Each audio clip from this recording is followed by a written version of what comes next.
Simply supported beam असेल आणि point load असेल ॲट अ सेंटरला, तेव्हा बेंडिंग मोमेंटचं जे इक्वेशन असतं ते WL/4 असतं.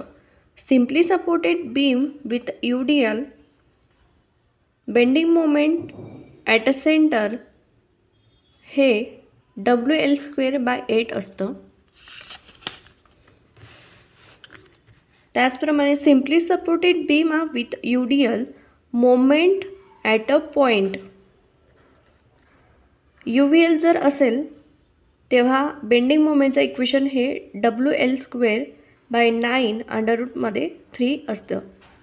Simply supported beam with a moment at a centre, clockwise direction असेल मोमेंटची, तेव्हा bending moment at a centre he M/2 होते.